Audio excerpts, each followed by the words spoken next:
नमस्कार दोस्तों, हमारे YouTube चैनल पर एक बार फिर आपका स्वागत है। मध्य प्रदेश अति शिक्षक भर्ती को लेकर आप लोग के लगातार बड़ी संख्या में कमेंट हैं। जैसा कि आप जानते हैं, कल विभाग की तरफ से एक और नया आदेश आपका जारी किया गया है, तो इसको लेकर लगातार अभ्यर्थियों के कमेंट हैं कि क्या सर सेकंड काउंसलिंग की डेट आगे बढ़ाई गई है या फिर नई मेरिट लिस्ट जारी की गई। ऐसे तमाम कमेंट आप लोग के देखने मिले हैं। इसके साथ साथ कुछ अभ्यर्थियों के कमेंट हैं कि सर हमें सेकंड काउंसलिंग में स्कूल अलॉट हो गया था, लेकिन कल के बाद से वहां पर स्कूल दिखाई नहीं दे रहा है, वहां पर नो डेटा फाउंड है। तो आखिर इसकी क्या वजह है, हमारा स्कूल गायब क्यों हो गया और अब हम क्या रिक्वेस्ट भेज पाएंगे या फिर नहीं भेज पाएंगे। ऐसे तमाम कमेंट आप लोग के देखने मिले हैं।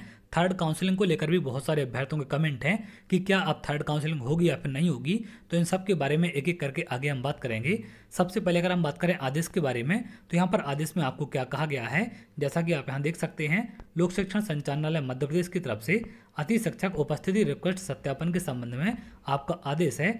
यहाँ पर आप देखें, शैक्षणिक सत्र 2025-26 में शासकीय विद्यालयों में रिक्त पदों के विरुद्ध आवेदकों द्वारा द्वितीय चरण में किए गए शाला विकल्प चयन उपरांत शेष रिक्त पदों के विरुद्ध प्रतीक्षारत आवेदकों से मेरिट क्रम में शाला आवंटन किया गया है। तो यहाँ पर जो भी पद आपके सेकंड काउंसलिंग में शेष बचे थे, जितने अभ्यर्थियों ने ज्वाइनिंग कर ली थी, उसके बाद जो पद आपके खाली बचे थे, उन पर जो अभ्यर्थी वेटिंग में थे, जिनका सिलेक्शन नहीं हो पाया था, उनसे वेटिंग उनकी क्लियर कर दी गई है। इसलिए जिनको पहले स्कूल अलॉट हो गए थे, उनके स्कूल वहां से गायब हो गए हैं, क्योंकि आप लोगों ने तय समय के हिसाब से अपनी ज्वाइनिंग नहीं ली है। तो आपकी प्रोफाइल से ज्वाइनिंग रिक्वेस्ट का ऑप्शन हटा दिया गया है और आपके बाद जो वेटिंग वाला अभ्यर्थी था, उसको ज्वाइनिंग रिक्वेस्ट के लिए ऑप्शन दिया गया है। अगर वो लोग अपनी ज्वाइनिंग रिक्वेस्ट सेंड करेंगे तो उनके माध्यम से उन पदों को भर दिया जाएगा।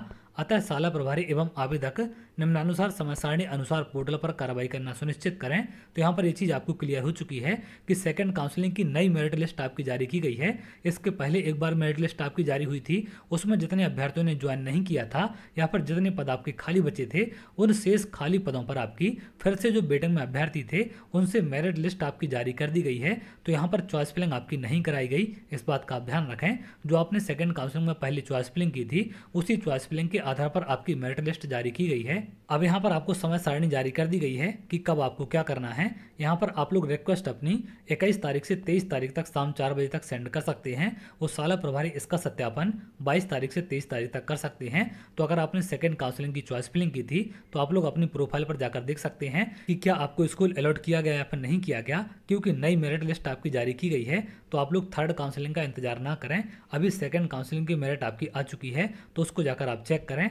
अब यहाँ पर कई सारे अभ्यर्थियों के कमेंट हैं कि क्या थर्ड काउंसलिंग होगी या फिर नहीं होगी। तो देखिए, थर्ड काउंसलिंग डिपेंड करता है आपका खाली पदों पर, और यहाँ पर जो सेकंड काउंसलिंग में आपके खाली पद बचे थे, उन पर वेटिंग वाले अभ्यर्थियों को स्कूल अलॉट कर दिए गए हैं। तो देखिए, यहाँ से थर्ड काउंसलिंग की संभावना आपकी कम हो गई है, क्योंकि जो पद आपके खाली बचे थे, उन पर सेकंड काउंसलिंग की चॉइस फिलिंग के माध्यम से ही आपकी मेरिट बना दी गई है। अगर यहाँ पर सेकंड काउंसलिंग की चॉइस फिलिंग से मेरिट नहीं बनाई जाती, तो इन्हीं पदों पर आपकी थर्ड काउंसलिंग कराई जानी थी। तो यहाँ पर थर्ड काउंसलिंग की संभावना कम है, क्योंकि थर्ड काउंसलिंग आपकी खाली पदों पर ही डिपेंड करती है कि अगर ज़्यादा खाली पद होंगे तो ही आपकी थर्ड काउंसलिंग होने की संभावना है।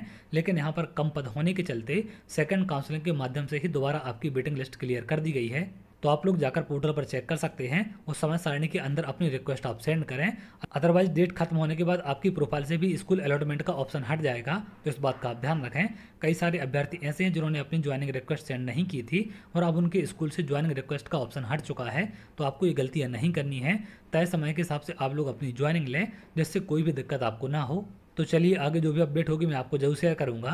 अगर आप ऐसी जानकारी चाहते हैं तो हमारे चैनल के साथ जुड़ सकते हैं, जिससे और भी इंपॉर्टेंट अपडेट आपको मिल सके।